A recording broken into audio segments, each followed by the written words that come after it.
Right. What's up, everyone?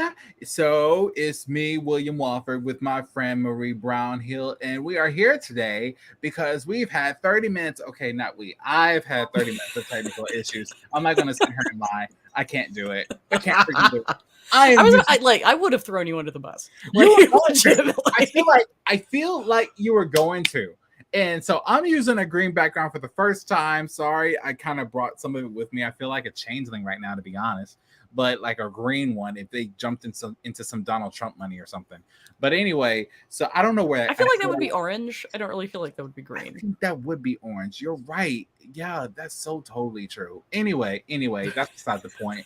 So hopefully next Thursday, William will get his ish together and get everything ready before his time at 8:30 Central Standard Time and 7:30. What time? What is it? Mountain Standard Time and 9:30.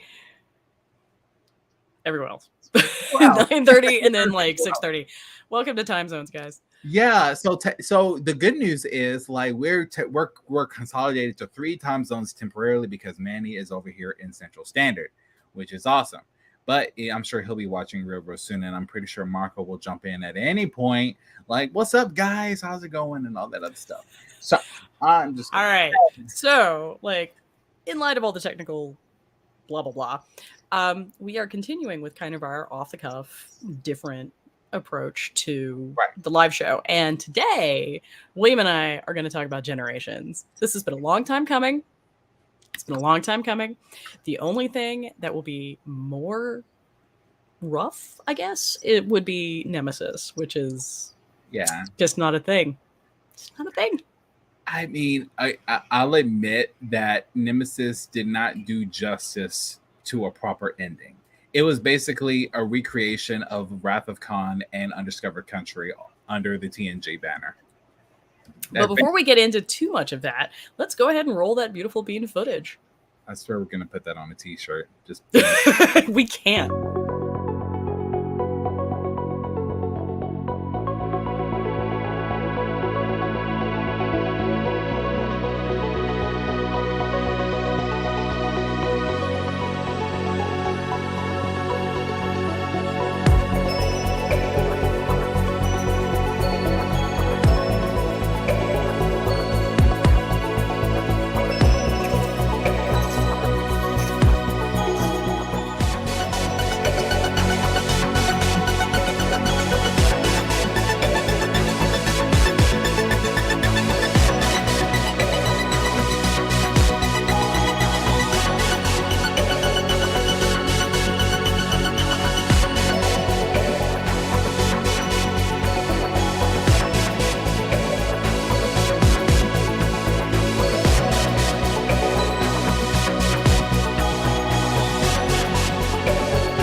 We are once again joined by Jason. Hi, man. What's up, Jason? Who is also having technical difficulties because that is apparently the theme for tonight. Last minute, hooking in, I was like, oh snap! Oh no! Like that is literally the theme for tonight. I'm not gonna lie. I swear, Jason. Snap is the thing. It's all Keith. Right. Now, who is this? Hello. This is Keith. Hello, Keith. What's up, Keith? Hi, welcome to our Trek support group. What is this thing right here on my picture? What is it? No, you're gonna have to get rid of it. There you go. Okay, it works with 2 or 3 people, but when it comes to 4 people, there someone has to have the mustache. Like, I mean, and to be fair, I'm the only one who doesn't have facial hair, so.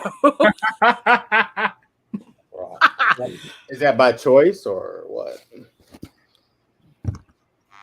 I'm gonna keep drinking and pretend you didn't ask that question. Right. Just saying, hold on. I don't know. Maybe next time I'll show up with I'll draw a mustache on, and I can mustache. All right. So now, this is Keith's first show with us. So welcome. I assume it's your first show. I don't actually know. Sweet. And I'm betting that you are the person who has seen Generations the most recently. So how about you take us in with a brief plot summary? All right. Well, yeah, I just did a rewatch about two weeks ago. So this is the movie that connects the generations, the original series, to the next generation. You don't say. Yes. He did say. He did say. He absolutely did say. We should probably come with our own like warning. No, it's okay. Yeah. He's like, you guys are. I don't think he fully grasped the concept of what he just jumped into. I've dealt with far worse, trust me. Okay. All right, let the man get a summary out. Let it happen. Let it happen, Keith. So the movie opens with what is essentially the final mission of Captain Kirk on what should be just a ceremonial christening of the Enterprise B. Instead, they get through a rescue mission, gets stuck in an energy ribbon, and Kirk is, quote, killed, unquote. So then we flash ahead to Next Generation. We're picking up just after where we left them at the end of the 7th season. And they're actually on a sailing ship having the promotion ceremony for now Lieutenant Commander Worf, before they're called to their own rescue situation dealing with Argus Array that's been attacked by Romulans, which from there they are led to a scientist named Soren, who was actually saved by Kirk and the Enterprise B beginning of the movie. And him working with the Duras sisters is using stolen Romulan technology to try to ignite a star in order to change the direction that the energy ribbon is flying through space, because it is this mystical nexus that gives you everything you've ever wanted. And he desperately wants to get back to it because he's an Elarian, like Guinan, and lost everything because of the Borg. And so then, action ensues. Picard is left to challenge. Is that? I want to see that. I want to see that on a screenplay. There we go. Exterior park. I will tell you. Shakespeare actually has a stage direction. Exit pursued by bear. I remember that one. Winter's Tale, baby. Winter's Tale. Is that the Revenant with Leonardo DiCaprio? What's the name of that movie? The Revenant. Y'all, we have now gotten far afield. Keith, bring us back to Star Trek. Okay. Keep us away from DiCaprio. So then you had the ship battle between the Duras sisters and the Enterprise, in which the Duras sisters win because of somehow they're able to sneak the spy through Geordi's visor, and then Picard beamed down to the surface to confront Soren. They both end up getting pulled into the Nexus, where Picard is giving everything he's ever wanted, his family, dream family and everything, but Christmas. Only to realize that's not what he wants. So then he goes and finds Kirk, seemingly having gotten stuck in there as well, and they decide to go back to just 5 minutes before everything went to hell, instead of any other point in time that they could have saved the old civilization. Nah. Yeah. It's okay. I will not take that personally. I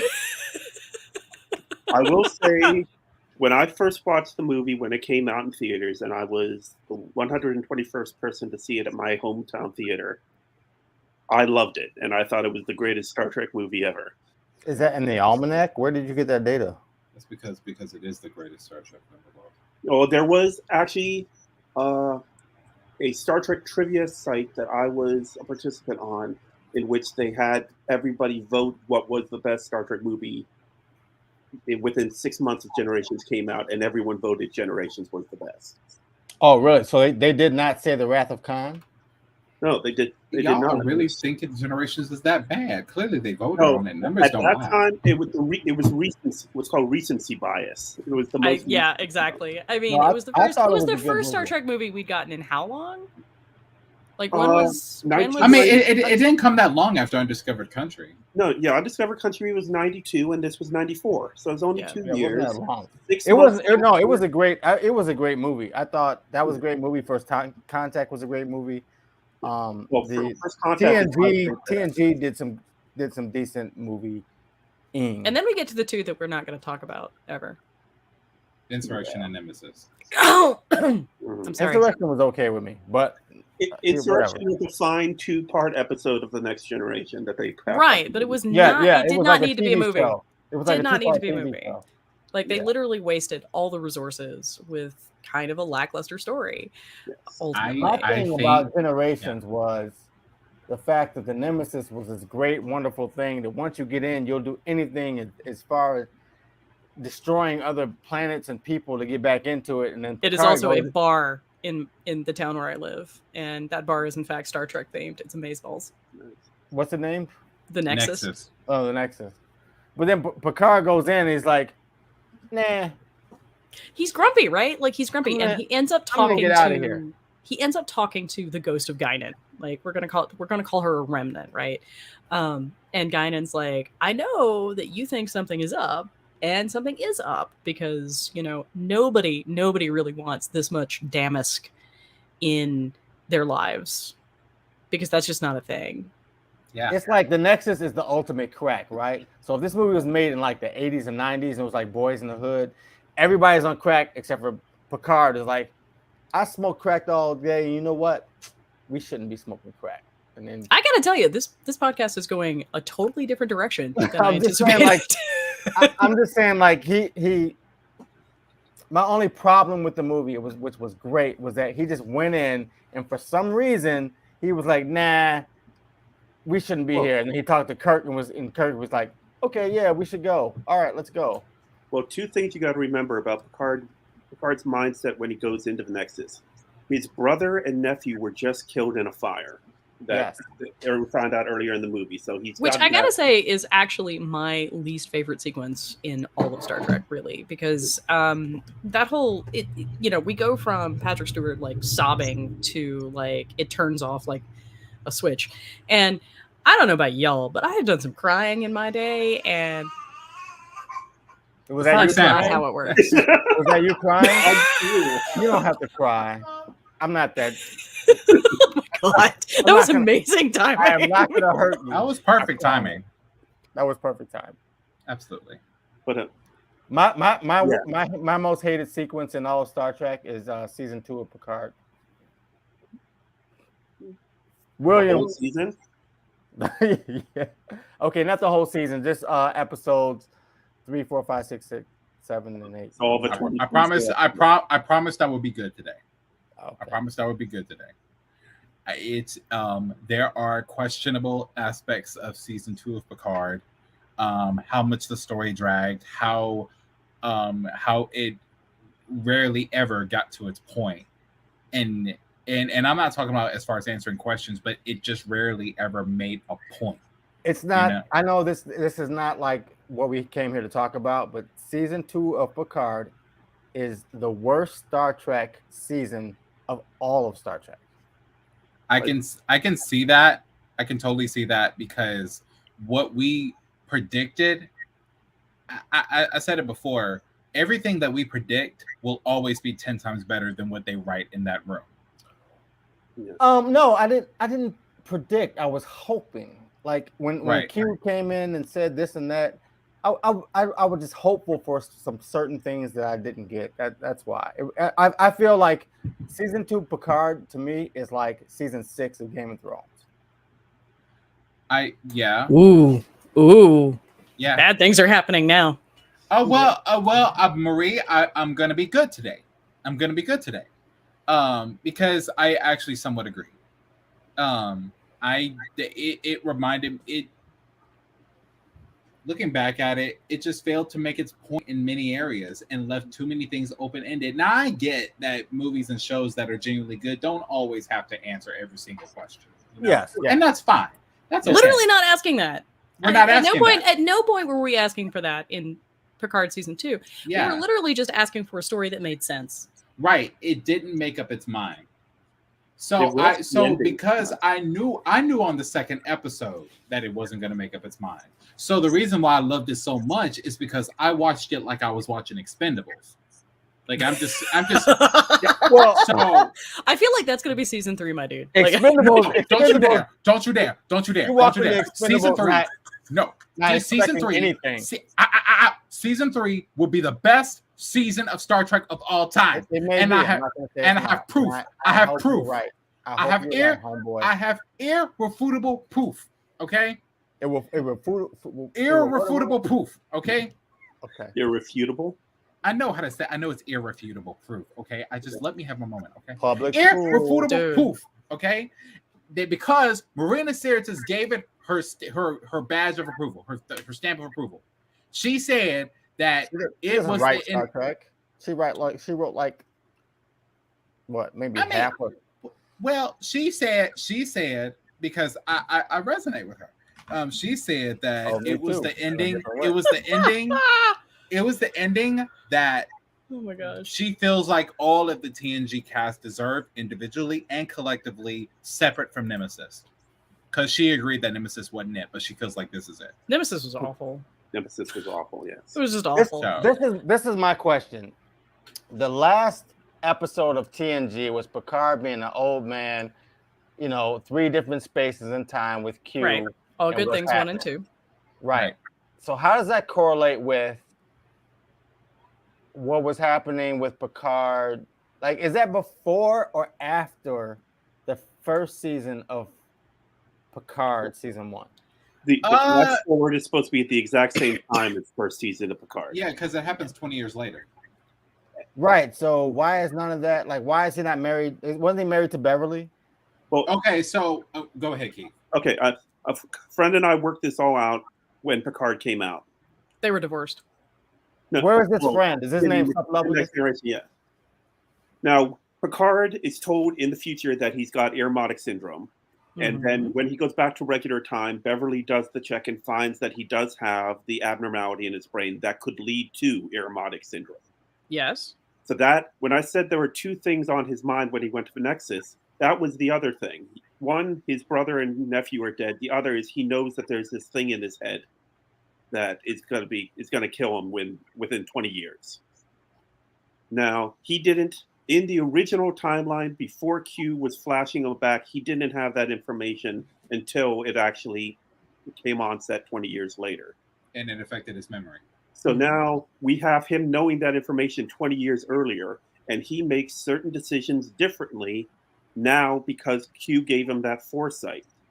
One of those being not listening to Soren when Soren needed to talk to him about getting back on the space station and not giving it the attention he should have, which allowed Soren to sneak back over, set off the weapon that destroyed the Armagosa star, and start the whole thing that led to the Enterprise D being destroyed. I really think you're giving the writers far too much credit. I do. I'm a little confused about what he just said. I think that's a good thing. I do. I really feel like you're working very, very hard to like shoehorn this in, and aces. People that wrote Generations wrote all good things. Yeah, but that doesn't necessarily mean that they're keeping track of all of the different things. Like we already know that because we've all lived through the original series, right? Yeah. That we play fast and loose with canon all the time, and that's fine. I'm not convinced that the Irmotic syndrome is really part of that decision-making process. I think I really think he's just kind of like wrapped up. He's meant to be wrapped up in the loss of René and Robert, and that's why we get that family sequence. Because at this particular point, I mean, that book of the Picard line has been sitting in his office for how long now? Yeah. 7 years. 7 years. Yeah. At that point, yeah. So we know that the continuation of the Picard line is important to him on some level. And even like Deanna Troi like makes this point. She's like, you didn't have to worry about it because your brother had it covered. You know, and that's kind of where we get this idyllic y'all, I mean, I really don't like the Christmas sequence because it's just ugly. It just is. I actually really felt the Christmas sequence. I actually really felt that Picard had spent his whole life on this spaceship, and in the back of his mind the whole time, he really always wondered, like, what it would be like to have a family. Right. I mean, it's very much the road not taken. I mean, it is, but I'll admit that as an adult watching this, the only problem I have with that Christmas scene is that it's not Beverly, it's some other redhead that looks like her. And it's not someone we knew. It's not like Vash or the woman from We'll Always Have Paris. It's not Vash. Right. It's not the scientist. It's not none of them. Although I gotta tell you, like, I went back and rewatched the Vash episodes, and there is like zero chemistry there. I mean, it's zero chemistry, but it is chemistry because she's so opposite him, and he likes it. But it's nothing like the level of chemistry we get in Connected. But I felt the chemistry a lot more in Lessons. With the lady with the piano, and I really wish that Rick Berman would have extended that for like 3, 4, 5, 6 more episodes with that woman, and Picard being able to have this relationship with her. That would have been. But that would have required Rick Berman to recognize the worth of a woman. Yeah, I think he does. I think and to understand that continuity is a thing people care about. I think that's not a thing that would have happened. I think everybody except William recognizes the worth of a woman. Look. Shots fired. I'm just going to keep out of that one. I was like, I was surprised he was quiet. And I thought you were going to say something. No, I promised I'd be good today. I think, you know what? I take it back. I take it back before you even say something. Thank you. Because I'm really happy, even with the one person that is watching right now, I am happy that we are even talking about Generations, because whether you think it's good or bad, I'm just glad that after 7 or 8 months, no, it's been 9 months of Trucker's Delight, we're finally talking about Generations by itself, not comparing it, not contrasting it, not connecting it. It is Generations, and this is my life. This is my life. I will say, is that the topic of the show? Yes, Generations. Yeah. All right. So I will say this: Generations was actually the first Star Trek movie that I saw in theaters. Thank you. And I'm sitting there, and you remember how the motion picture had that money shot, which was literally just like that, that massive shot of the Enterprise in space dock. Yeah. For me, really what happened, that money shot was replicated in Astrometrics. When Data and Picard are like looking at this tremendous screen, and I gotta say, like, I kind of almost wonder if the Astrometrics lab, and strangely that's hard to say today, was part of the inspiration visually for what we get in Cerebro later. I was about to ask that because X-Men didn't come out until 5 years later? 6. Yeah. And so before that question is answered, I thought Astrometrics was invented by Seven and Kim, but I was wrong. It's just they just made one on Voyager with more technology. Commander Darren was the Astrometrics officer from Lessons that episode. Okay. So that was her thing, which is also why it was very strange that she went down to the planet, but we're going to leave that alone. Yeah. But you're right. It looked exactly like Cerebro. In fact, I think they had the still same walkway bridge, and you walk to the middle. I think it's the exact. Let me look this up. I bet you it's the same. It's they had to have taken it down because they're not going to let it sit for 6 years. But it probably was the inspiration for Cerebro. It's Wait. definitely a good image. How awesome was it? Generation? How awesome was the beginning of Generations? Oh, it was great. When I mean, I never expected Cameron to be the captain of Right. the starship. that was that show, right? You And guys, Kirk kept saying- Keith is the only one who got that. You Keith is guys the only one who got that. you guys got to understand something about me. I mean, I gotta tell you, like, he crashed that beautiful red car. Like, I can only imagine that He's it was gonna just hail me. Oh my God, I just learned something about that red car. That was not on the script. It was not scripted. He actually crashed the car. He kicked this shit so hard that it literally did go out the window. Now, I still have questions about how they managed to get all those shots of it going down if it really was an accident. I don't know. That seems like something that's scripted. But also, like, Cameron is a string bean. Like, how? Well, it fell off the blocks, and it just kept going. And apparently, he forgoed his entire movie paycheck just to pay for the car. That's what I heard. I don't know if I believe that one. What I was saying was all those times when James T. Kirk kept standing up out of his chair like he wanted to do something. Yeah. But he didn't. And then was it McCoy or was it was Scotty. Chekhov. What Scotty said. It's definitely there. Yeah, it was Scotty. I think that was an excellent because I think D. Kelly was dead by this point. No, he was still alive. Or had cancer. He wasn't doing well, but because isn't it stomach cancer that got him? I believe so. But I mean, because it was him and Merrick Garland. What? Yeah, Merrick Garland, the guy who played David Kirk or McCoy or Marcus. Merrick Buttrick. There we go, Merrick Buttrick. Merrick I'm Garland, having a moment. the Attorney General. He had a big day today. So Keith got he did, and this is, and that's probably what it is because like in real life I'm a lawyer, so I'm Well, I work in DC, so. Oh man, I miss that town. I'm very fortunate that my supervisor put us on telework on January 6th. Tunnel work. Good for you. Tunnel work? Are you working in a tunnel now? No, I work on Capitol Hill. So yeah. Oh, okay. Oh, you're like that Bill that saw in the commercial when I was a kid, sitting on Capitol Hill. No, I work for the Library of Congress across the street. That has got to be amazing. It has its good days, yeah. Nice. Yeah, it's crazy. That's got to be amazing. I mean, some of the collections are just amazing. Let me just say, I have no idea what you do. Well, I'm a librarian. That makes sense.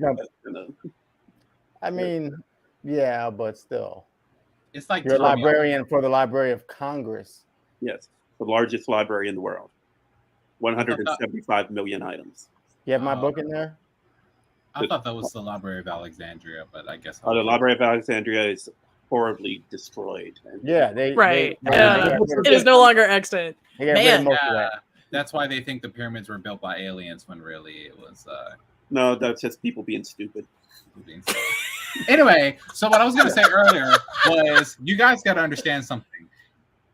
There is not one bad scene in Generations for me. I remember the music. I can actually say the movie line for line, word for word. I love you, but please don't. I can do that with the Princess Bride. Can I just say my favorite quote? Just my favorite. All right. Okay. Kirk says to Picard when they're on the horses in the Nexus, don't let them promote you. Don't let them transfer you. Don't let them do anything. It takes you off the bridge of that ship because while you're there, you can make a difference. That is a great one. Yes. No, I think he's talking to the writers. Right. Also, Jason, like one day we're gonna do a live, and it's just gonna be you and me going back and forth for the Princess Bride.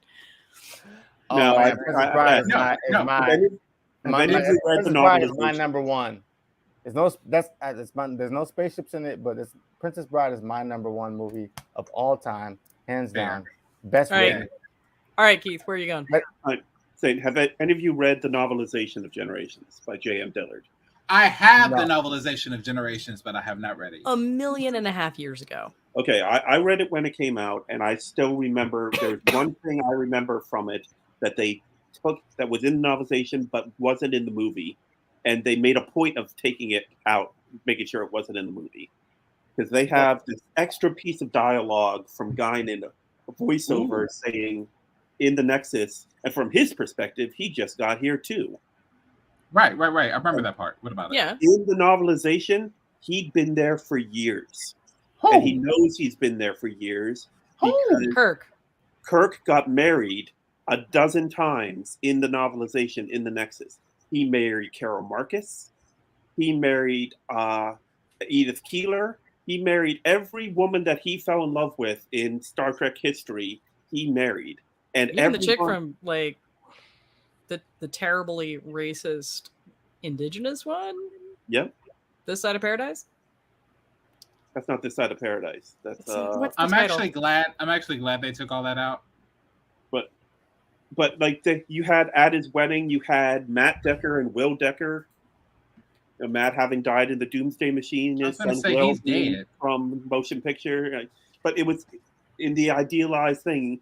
All these people that he knew and loved and was friends with came back to be at his wedding. And did he know that he was getting married over and over again, or was that his consciousness? Yeah, he did. He did know. Paradise Syndrome. That's what it was.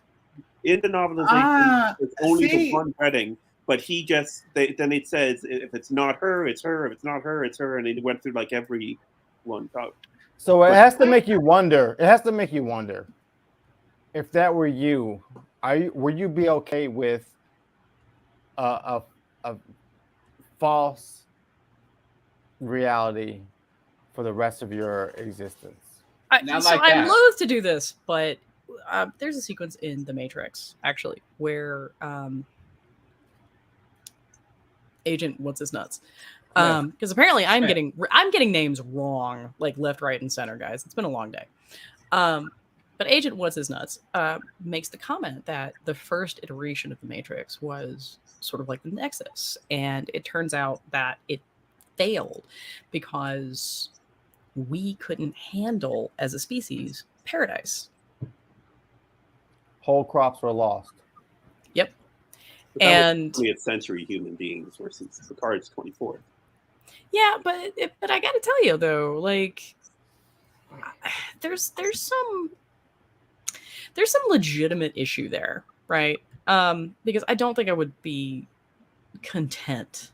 Well, what makes us paradise. something as a people, like as a species, and this has gone through from thousands of years of evolution, is accomplishing, overcoming adversity, like accomplishing goals, having a problem and solving it.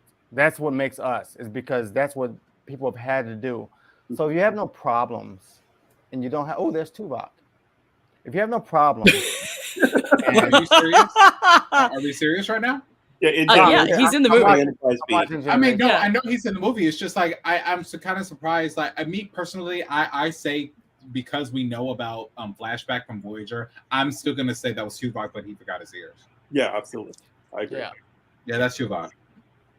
But anyway, go on, Jason. I'm just saying, like, there is something, like we would like to give everybody everything and say, here is your heaven, but there is something about, it's like when people retire and they become miserable because they have no problems to solve.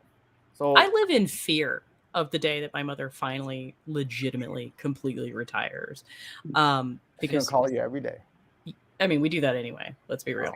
But like I think she's not gonna keep up, right? Like, because there's a certain amount of interaction that's required to keep us functional, and also like a certain amount, like you say, a certain amount of challenge that we sort of need in order to function. That's one of the reasons that they talk about how crafting, right, like learning to knit, crochet, build stuff, is one of the great ways that you can kind of work around Alzheimer's and dementia, right? Is because you're continually learning a new skill. And yeah, I think that's part of it, right? Like, I mean, if we're in heaven, there's no challenge. There's no, there's no drive, right?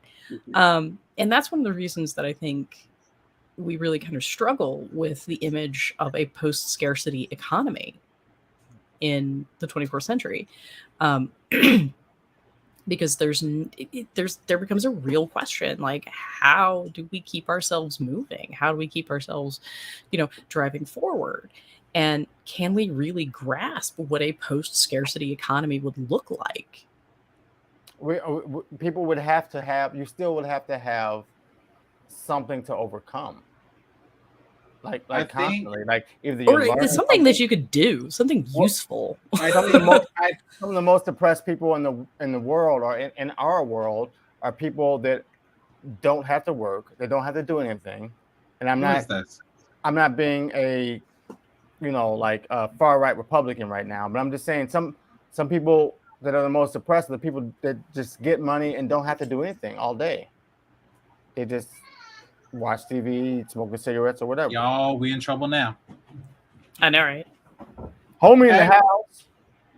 What's up, Michael? Hey, everyone. Sorry, I've been a bit busy the past couple of weeks. How are you all? Busy as all can be, but we here. We talking about heaven. We're talking about the concept of heaven in Star Trek. Ooh, the Nexus. We're talking about the Nexus. Paradises. The Nexus. Could we make it in the Nexus? Probably not.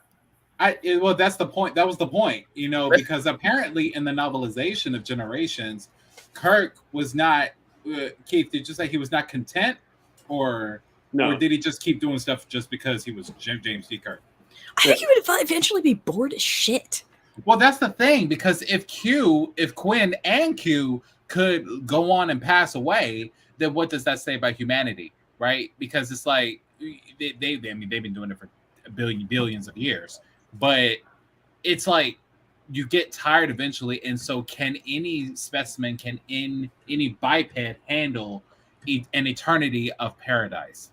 It's like there is a certain religion that says that when you die and go to heaven, you get, as a male, sorry, Marie, I don't. As a male, he doesn't make the rules. as a male, you get 72 virgins, right? Right. So 72 virgins might sound great as a corporeal mortal male, but for an eternity, you're gonna run through those 72 virgins in a corporeal year. So why is that even a thing? Really, Jason? 72 I think we virgins? just learned something about Jason. No, I'm just saying, like, the idea of having 72 virgins for an eternity. Why is that? How is that a heaven? It's an eternity. It seems like an arbitrary number. It's an arbitrary number, and it's just like, even if it's 80 or 100, it's still. I'm not saying it's not enough, but I'm saying you get bored. Like, you'll get bored. I also gotta say that I don't really know that I would be super wild about getting stuck with that many virgins. I'll say this. I think that's why in many religions the concept of heaven is heaven, because you can't take your bodies with you, your physical bodies, your meat suits. You leave all of that behind. And once you leave all of that behind and supposedly become different beings, then you grab the consciousness of the concept of an eternity of happiness. But so why if do you're I need 72 virgins if I don't even have a body? Look. Your spiritual energies can combine, just like on the episode, the Voyager episode where the Qs mated. It's just like your spirit energies combine, and I'm gonna need you to flesh that out now. Like, that's no fun. I swear, like I'm gonna in my nightmares, you're gonna be talking about spiritual energies combining. But you're messing up my whole idea of what 72 virgins are for. Well, Robin Williams pointed out, depending on the translation, it's possibly 72 crystal clear rings, which is a big difference. How did we get from Generations to the concept of heaven? Because that's the nexus, right? Like, I mean, that's what Generations is asking us to believe, is that Soren is willing to kill all these people. He's willing to destroy a planet. He's really like an entire solar system, really, to get back to the nexus, right? Like, I mean, because without that being heaven, without that being paradise, Soren doesn't have. I mean, he doesn't have an impact, right? One thing I would also point out, going back to this Generations, the movie, time. And so when we're looking at and thinking about heaven in all of these discussions, we're applying our idea and our understanding of time as it currently exists. Remember, in the Nexus, time is irrelevant. And so you can live in a specific moment, live in a specific energy, live in a specific feeling for infinity. Right. And so with that, I don't think that if we even applied the 72 virgins or Kirk really Kirk staying in that kitchen and cooking breakfast over and over again, he could stay in that perfect moment of cracking an egg for infinity. And so I'm also really worried that that's your perfect moment, Michael. Well, I mean, it could. I was, that could have been perfect for Kirk. Like, I am doing this simple task where I'm used to running an entire starship and having sex with all of these random alien women, when all I have to focus on is cracking an egg and scrambling it. So you would rather crack an egg than pop a cherry. Wait, do any of you have a moment? I mean, you don't have to say what it is. You can say yes or no. Do you have a moment in your life that you would like to relive that like 1,000 times over? Yes. But that's the thing. You don't have to relive it. You can ultimately pause. In essence, pause in that moment in the Nexus. I think you're pulling this from the Paradiso, actually, because that's one of the things about how Dante like conceptualizes heaven is that, there's not, I mean, the point is, and it's really hard to grasp, right? So the Paradiso, like every other book in the Commedia Divina is basically structured in a hierarchical manner. And so the idea is that you've got, these people are at this lower ring of heaven, but they're still completely and utterly satisfied, right? They don't have time. They don't have any of those. They are just fulfilled. And there's not really a description of what that is. And it goes on up. And I think Thomas Aquinas ends up being like one of the highest levels, blah, blah, blah. But I think that's what the Nexus is trying to be, is this concept of fulfillment. And I gotta say, I'm really glad they cut that you're talking about, Keith. Like, I'm glad they cut that from the movie, because I just don't think that would have worked. Because that would have been the whole boredom issue. Walking the plank. I do so Jason's literally watching the movie while we're doing it. Honestly, y'all cannot tell me y'all did not enjoy Worf getting doused. Like, come on. That was great. There he is. Bam! In the water. No, my favorite moment is what is it like? Doesn't Data drop, like, doesn't he say shit at one point? Yes. Okay. That's my favorite moment. Quick story. I was like 4 or 6 years old when I finally watched this film, okay? And when I did... I'm going to need you to shut up. I am not Wesley. I'm William Wesley. Okay? Hold on one second. Okay. That's a nice music choice. All right, Wesley. But anyway, so I'm watching this... 11 o'clock at night. I'm watching this, and I'm literally seeing Data saying, "Oh shit." And to my memory, that's the first cuss word I ever heard in my life, even though my mom says I've heard earlier words. But that was the one that I remember. And I just kept watching it again and again and again and again. I'm really going to need you to stop making me feel like I'm 90. Look, I hate to break it to you, but me and Generations are the exact same age. The exact same age. Why do you say this after I'm out of bourbon? Like, that's not fair. That's just not fair. Today is about Generations, and I feel like it is relevant for people to know that it came out in 1994. And Generations is by far the best Trek movie of all time. Outside of the TOS era. Anyway, can we also have a brief moment to talk about Troy finally getting control over the bridge, and when she finally crashes the ship, but it's not her fault. It was already crashing. Yeah, you're right. It was already crashing. She made it crash a little bit less. She just leveled it. Yeah. Like, there was a story about her sitting on a hot cork or something and it was like a piece of hot something, because the ship that back CGI, they didn't use that much CGI back then. They actually really did destroy the bridge of the Enterprise twice. Mm-hmm. So the first time they destroyed it, she went to go get in the chair like she was supposed to take the helm. Well, there was a burning piece of cork on fire in the chair because the explosion put something in her chair.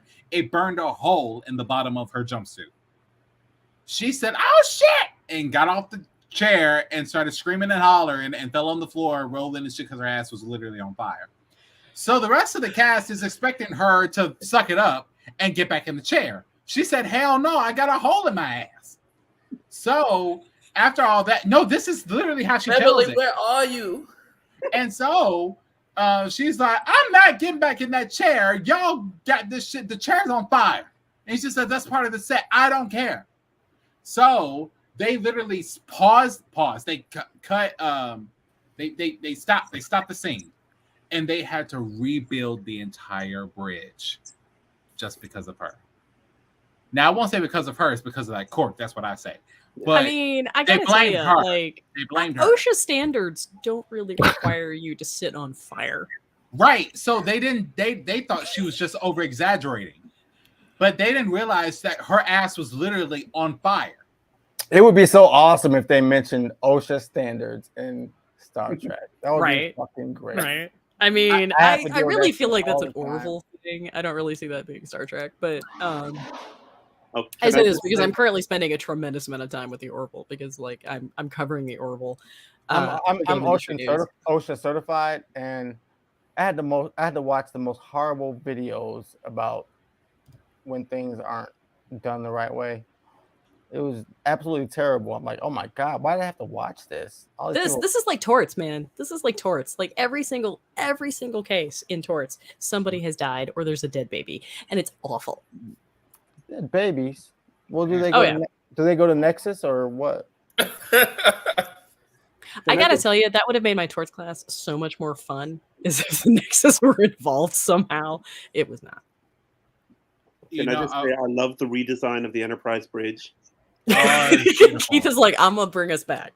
So what they did was, what I've learned is they this wasn't long after Parallels, what they filmed.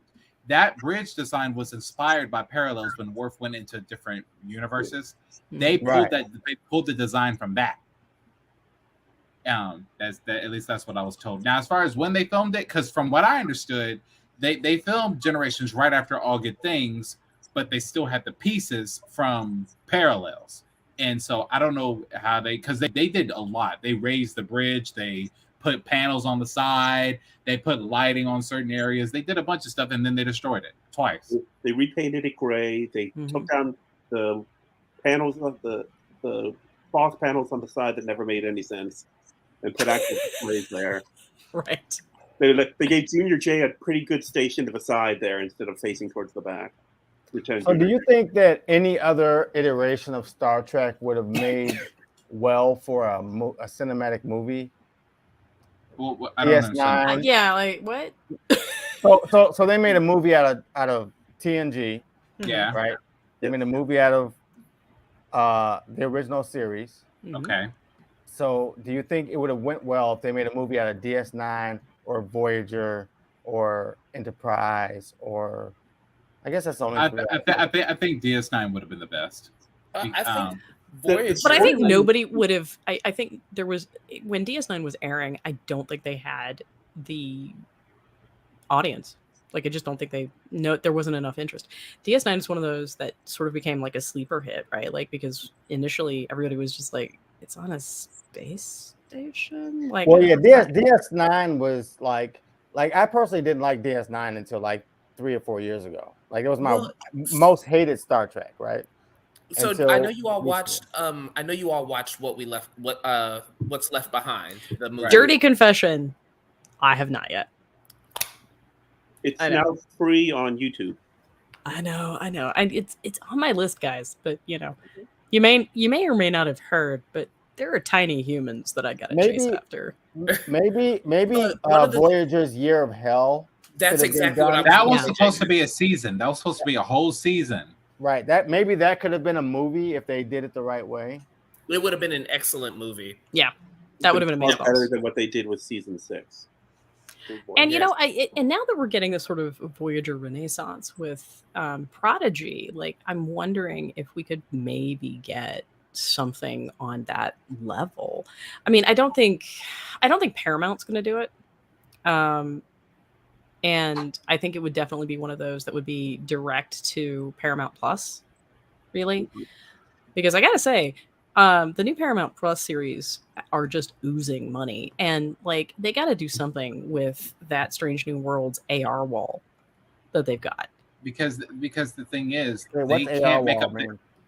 So most of the sets, excuse me, in Strange New Worlds, they've built part of them, but the rest of it is this backdrop, which is literally like just a CGI render, but it's rendered.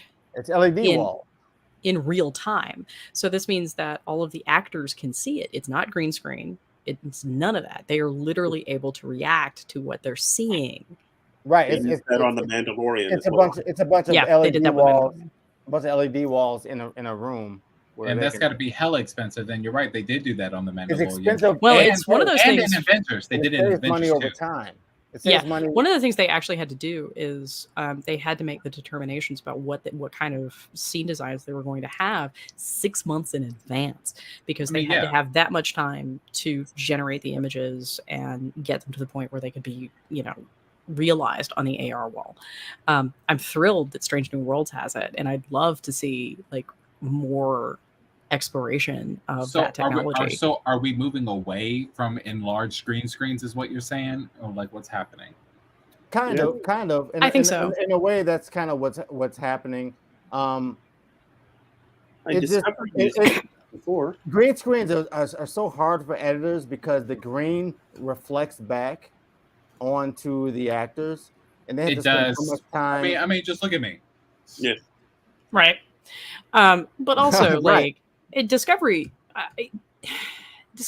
desperately overuses color filters when they go to a different planet. It's just like, yes, this is Earth with a sepia filter, or yes, this is Earth with a blue filter.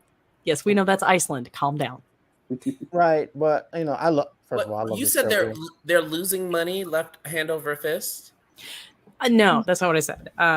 You said oozing. You did say oozing. Oozing. Yes. Oozing. Oh, yeah. Yes. Well, they built the whole back of Paramount. They built Paramount Plus on the back of Star Trek. They were like, "Hey, we know who's gonna pay." I mean, right, but and certainly a lot of the other offerings have capitalized on that, right? Like the Halo series. Whatever you think of it. I never played Halo, so I don't have an emotional investment. Me either. I like the show though. I haven't seen the show yet. They're reaping the benefits because you can also see like the levels of expenditure and budget that Halo has, because they have Trek nerds. Yeah. Trek nerds and drag race nerds. Well, I have friends that are not Trekkies, whatever you call these people. Those people. You mean us? You mean us? My people. I'm gonna say. I said, what you mean those people? But I'm gonna point out what you're doing with your Thursday night, Jason. They do like Discovery. I have friends. They're like, yeah, Discovery is great. It's awesome. They didn't like TNG or DS9 or Voyager, but they do like Discovery. So it takes a special mind to understand TNG and DS9. Well, it's got to be done modern. It's done modernly very well with the effects that they're doing. Yeah, I don't think Discovery is bad. I just think that they lose and they miss out on. There are so many opportunities. They have to like open it up and go deeper and like make it more of a Trek focused series. And they're like, no, instead of everything that we've set up that has told us to go right, we're just going to go left and close the door and leave it a blind space and have a cast full of people that no one knows and connects with. And yeah, what do you mean? Everybody knows the cast. Everybody knows the cast of Discovery. They could have flushed out like some of the officers, like you mean Rice everybody but other than Deus Ex Owo? I don't need look. I'm sorry, but I totally agree because I still don't know the names of those other people outside of Detmer and Owusuke, and I had to learn how to say Owo's name. But other than that, I don't know the black. Said it wrong. I know, right? I don't know the black dude that looked like Brian McKnight. I don't know the Asian dude. I don't know the white girl. I don't know the android. I don't know the other white dude. I don't know any of them. I was like, who are you? I know Saru. I know Michael. And I know Giorgio. Saru is like one of the best new Star Trek characters that they have. Yes. Agreed. The mother, Doug Jones, man. Doug Jones. Who's my birthday present for my kids was Doug Jones wishing me a happy birthday on Cameo. Really? Adorable. That's cool. Yeah, I got this wonderful 10-minute video of him talking about his experience on Star Trek, and so that is. Can I ask you to bring us back to this theory of heaven and the Nexus? Michael's been sitting on this. Oh yeah. What is what? No, I just randomly thought of it. Okay. What is one Star Trek character that, if the Nexus is real, would definitely, not a bad guy, but an actual bridge crew member that would not make it into the Nexus or heaven? Yeah. Someone that would not a villain. Don't give me a villain, but a bridge crew member. First of all, I can't think of any bridge crew member that would stay. What do you mean by make it? I don't think the Nexus is. Wait, are we talking about people who would make it, or people who would not make it? What do you mean by make it? One crew member that would not make it. What do you mean by make all it? of them? So thinking of the Nexus as the theory of heaven, and you pass away, you leave your corporeal being, and you move to this higher plane of heaven. Quote. But that's not the Nexus. That's not the Nexus. Well, I recognize that the Nexus is a ribbon of energy that passes through space that apparently can be bit. All right. So my theory is this: is that the characters that we have followed, right, in all of these different series, are driven by something, right, and they are driven to leave Earth. They're driven to leave what is a functional utopia, to go out into space and to see something new and to do something new and to challenge themselves. And I think, I mean, there's a reason that found family is such an important part of Star Trek, right? Is because these are like-minded people that aren't satisfied by remaining in one location. They're not satisfied remaining in, comfort. They're willing to go out and experience some pretty horrific shit, guys, in order to push themselves, to learn new things, to see new things. So I don't think, to answer your question, or at least the question I believe you're asking, I don't know that any of them would stay. I have one that might stay. I'm confused on the question, on what you mean by who would not make it. All right, so let's go with Keith, because I want to hear Keith's character. Who would stay? Okay, O'Brien. At the end of DS9, he's so sick of that, all the shit he had to put up with 7 years of DS9 and 6 seasons at TNG. And how many years in that mental prison? Yes. Right. Like 25, 30. If he could have a moment of where he's just hanging out on DS9 with Keiko, Molly, and Kira, the baby. Yeah, what's it? But I guarantee you, he's not going to stay. And playing in the holosuite with Bashir, he could just do that for the rest of his days and be. I feel like I don't agree. I really think that you could maybe sell it for a year and a half, right? He desperately wants a vacation. I think, possibly some therapy, because Deep Space Nine is literally one of the major plot lines in Deep Space Nine is we torture the Irishman. Well, everyone on that show. No, Marie. This goes back to what we were talking about earlier. Part of his heaven is solving technological problems. Right. So his heaven would have to involve him fixing things. That's part of who he is as being a person. That makes him happy. And then ultimately, I don't think he would be satisfied with. I just don't think he would be satisfied. He needs his family. He wants to do that and then go back to his family, like he said, Keiko and the little lady and the little boy. Molly But part of who he is as a person, if he's not solving technological problems, he's not going to be happy. Right. Isn't it Kiriyoshi? Yes. Yeah, it's Kiriyoshi. Yeah. Do you agree, Keith, that like he would have to be solving technological problems in his heaven? I would say so, except for all the times he was just utterly frustrated with Cardassian technology on that station. Cardassians, period. And in fact, well, one of the things that when they first came up with Deep Space Nine was that it would be, to a degree, anti-technology. And it's specifically in O'Brien basically having to kick the station at several points to get it working. Yes, but that's him. But I mean, like, I think he would be bored. Overcoming adversity is what makes him happy. I think he'd be bored. So, Jason, are you essentially saying that heaven, well, the Nexus I know is that moment or whatever moment you choose that brings you the most joy, but that would be, he would be happy reliving that he would be happy reliving that moment of fixing a broken down station over and over again?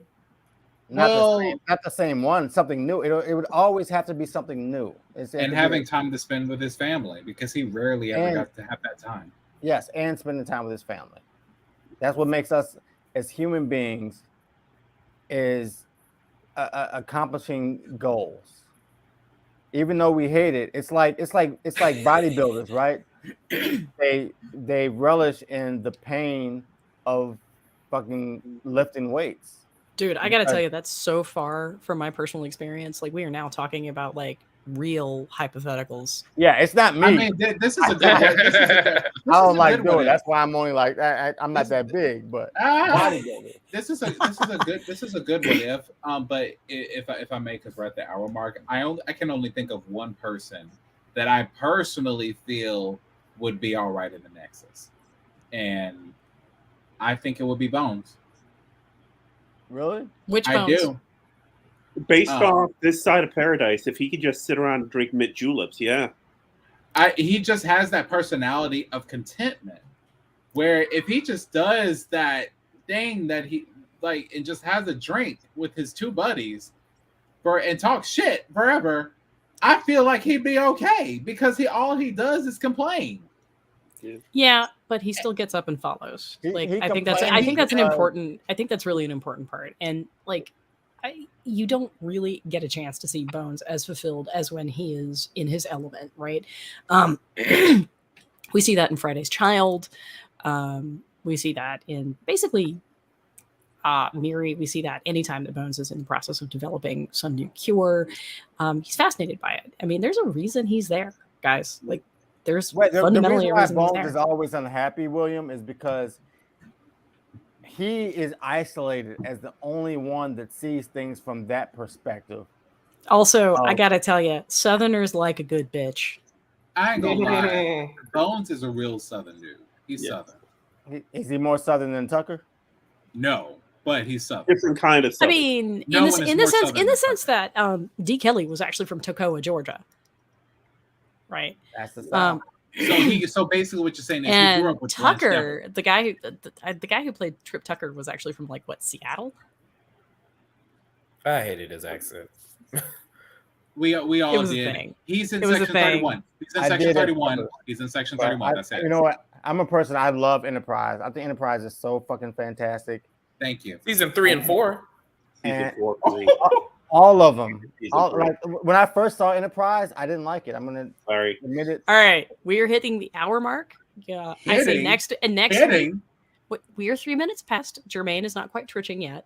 I say next week. Next week we reconvene and we talk about Enterprise, good, bad, or ugly. Ooh, I'm here for it. I'm here for it. So I mean, I would say same bat time and same bat channel, but we're really going to shoot for the 7:30 mark. What's happened? This is when he learns about his his dying family. His family died. Yeah, they tried to make Picard like Kirk at that point when Kirk lost his son. So they tried to give it like heartbreak, but they didn't really bring it up again after that until the Picard show. Okay, yes or no question to wrap on Generations. Okay.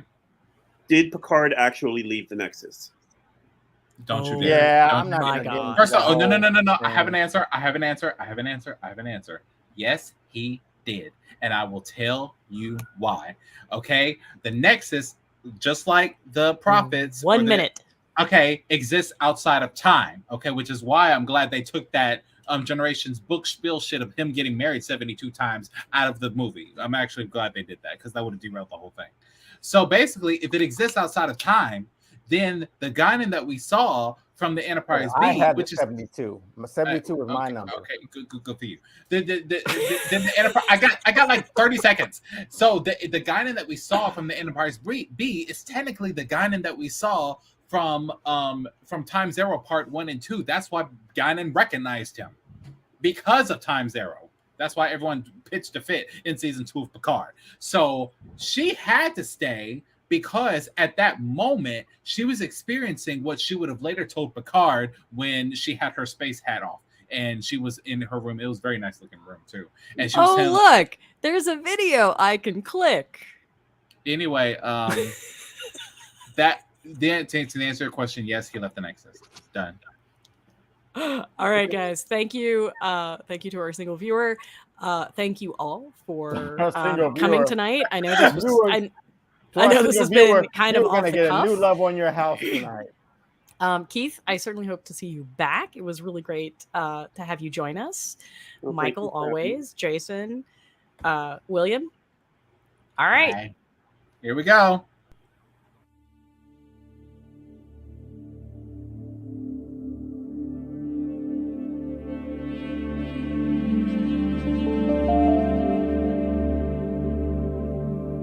Now, again, I'm going to say this again because we're near the end of our show. If you are our allies, we are not talking to you. We are not talking to you. This does not... Okay? We're not talking to you. Stop trying to take our and make it your goddamn business. It ain't got nothing to do with you. It ain't got nothing to do with you. Our experience of grief independently. Bruh. Yes.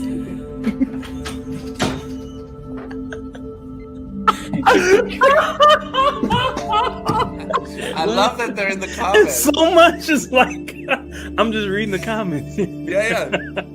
They should brought their child out. Such a good point, Will.